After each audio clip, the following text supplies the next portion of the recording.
You said, and I did in the intro, that you believe it's as important as trust and integrity. Why? Why? I mean, you just said that when I accept accountability, I have power back myself. But how does that fit this all together with me with trust and integrity in your thinking? Well, trust and integrity are very nebulous. They're very real, but they're nebulous. Accountability is tangible and it changes the world. For example, I lived and worked in Nome, Alaska, on the northwest area of the US.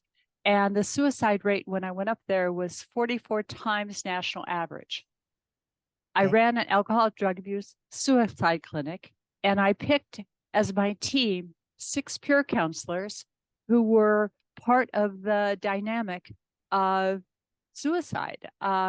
They were leaders among their peers, and like all of the kids in Nome, or many, they consumed a lot of alcohol and consumed a lot of drugs.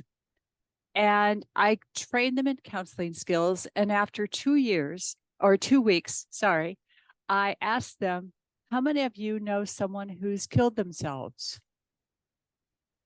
Everybody raised their hand. How many of you would like to take suicide to 0?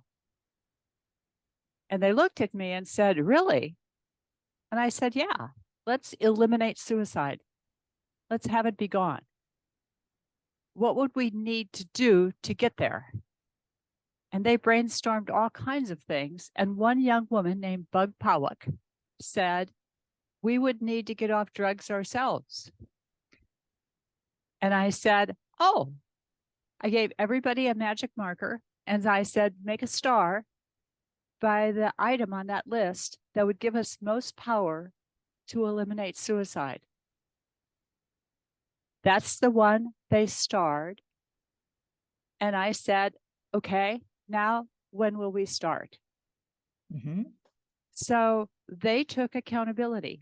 They decided to commit to be all in, to make personal dramatic changes. Right. And suicide went to 0 and stayed at 0 for 3 years.